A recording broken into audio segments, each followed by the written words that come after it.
Hi Matt, hope your searching went well this week and everything's looking all right and you're able to still play your guitar and all that good stuff. Looking forward to seeing you next week. This is your video lesson for this week, things I want you to work on. I'll send over accompanying notes for you to follow along with. I got them right here in front of me. And I'm also going to go down the list point by point. Now, you got any questions about any of it, do not hesitate to shoot me a message back or a small video or something like that if you want to. Show me anything that you want me to take a closer look at, and I'll be more than happy to answer any questions. So cool, man, let's get to it. First thing I want you to look at this week is chord practice. And we're looking for this week for clarity. We're going to get some clarity in the chords.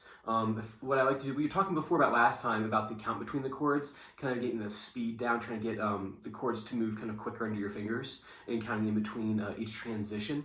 This time what I want you to do is focus more on getting the chord to sound clear. And what I like to do for this one is I'm just going to take a C chord because I know that's your favorite.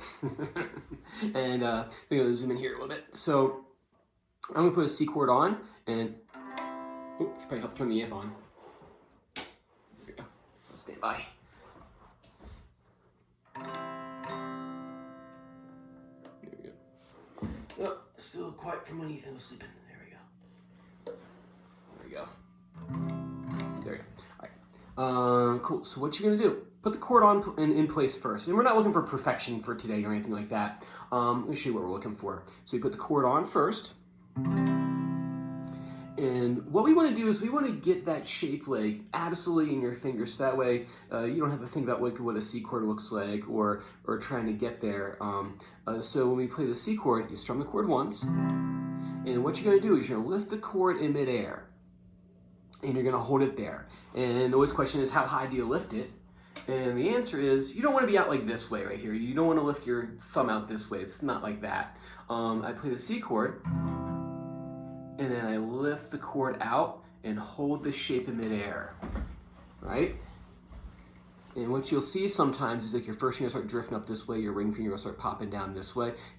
Use your muscles to keep them right over top of where they're supposed to be.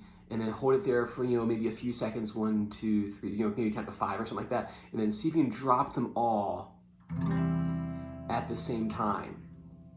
And then so you strum the chord once, and obviously, at the stage of the game, you're gonna get some muted notes, and that's okay. That's to be expected. Strum the chord. You lift the chord, hold it, trying to build that hand strength. Big thing's that ring finger, make sure it doesn't drift back this way.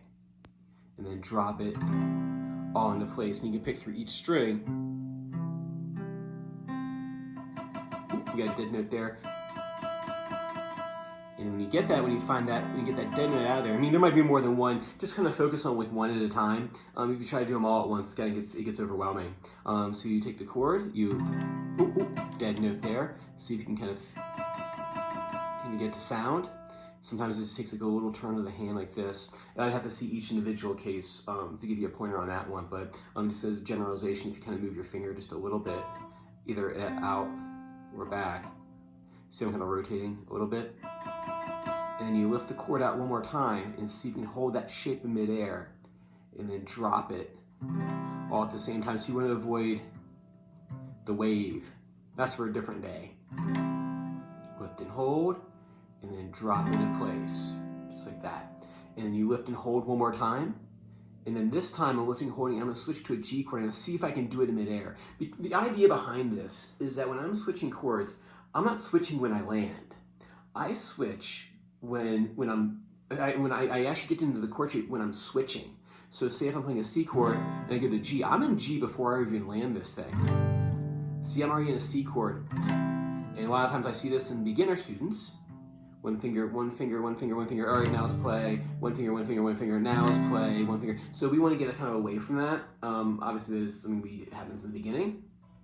So you strum that G chord, you lift and hold for a few seconds, and see if you can get to that G chord in midair.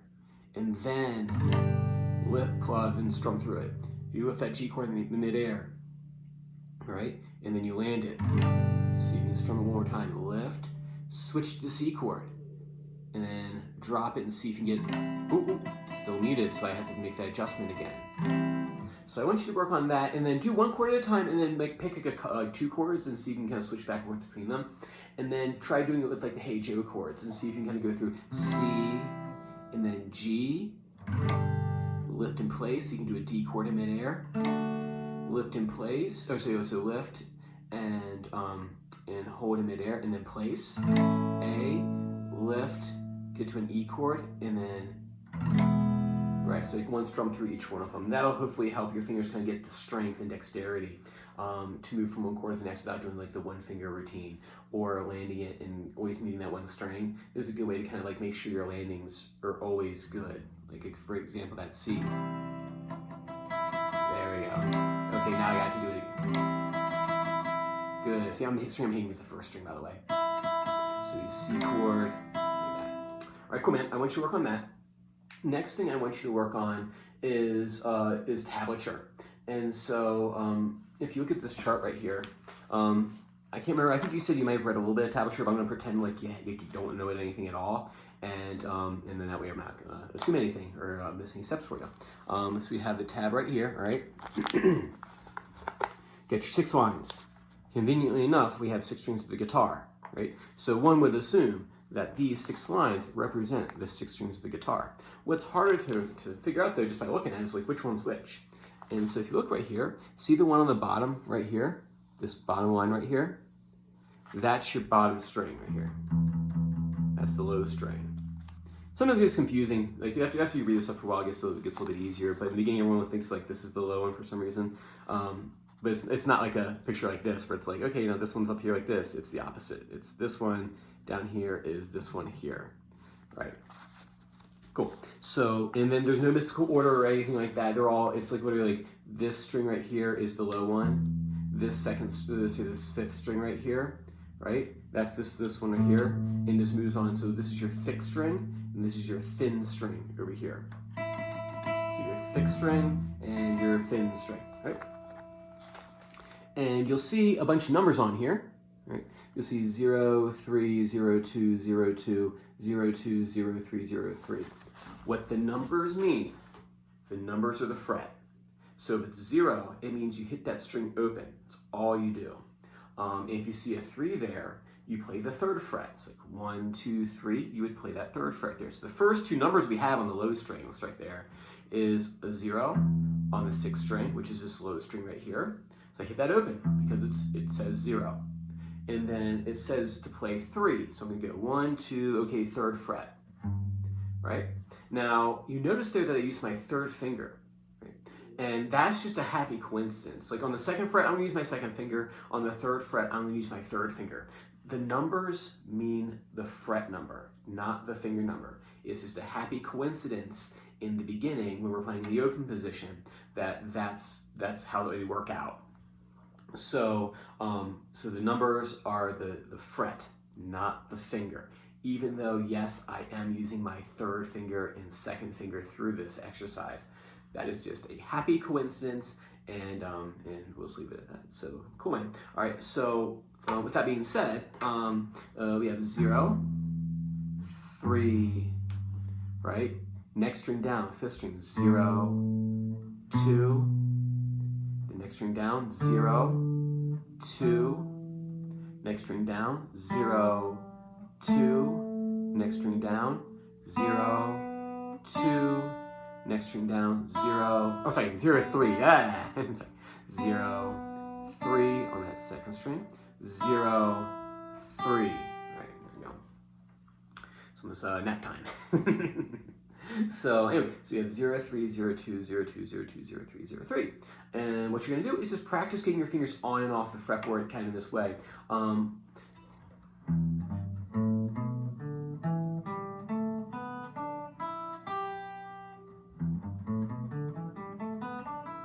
This was called an E minor pentatonic scale, and tons of rock tunes have been built off of this. Black Sabbath, Jimi Hendrix, Led Zeppelin, CCR, like that one I showed you last week, the one we're going to do first.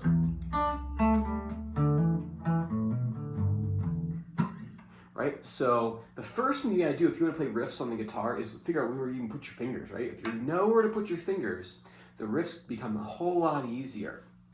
And there's no better spot to start, I think, than right down here in the open position, because then that'll allow us to kind of move around the neck a little bit more after we get this one down.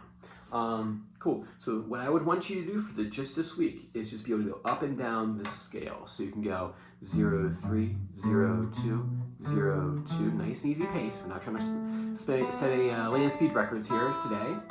And then 3, 0, backwards. So you start the higher number first. So literally you go backwards. So the first time you play through, you go up this way, and then to go backwards, you just kind of reverse the way you came. I guess I could have written that out, but I think you're son of a fellow that you can figure that one out.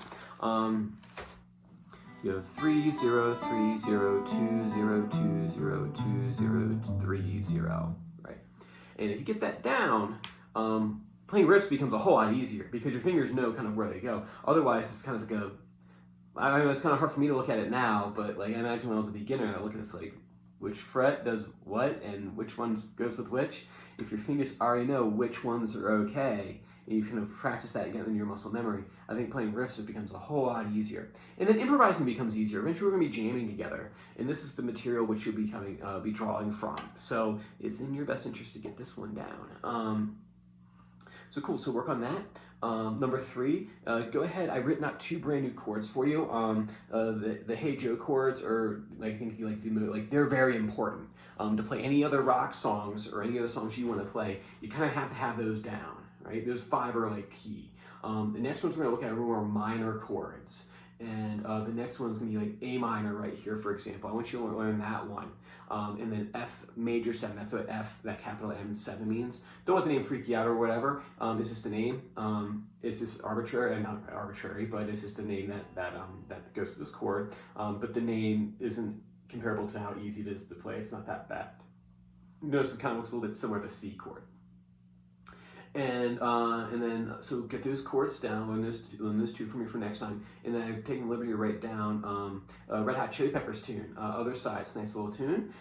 It has a bunch of minor chords in there, and it'd be good for us to kind of mix in some of the chords that you learned with Hey Joe, in with some new chords too, so we get to practice some of the transitions in there as well.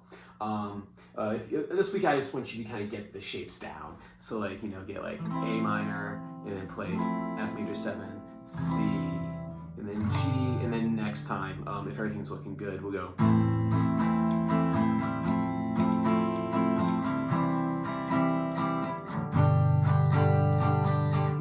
we'll go through that for next time. Cool, man. That's what I'm going to talk about today. Like I said, if you have any questions about any of this stuff or something pops up during the week, do not hesitate to shoot me a message. I will reply back in a timely fashion. All right, man. Hope you feel better, and I'll catch you on next Tuesday. See you, man.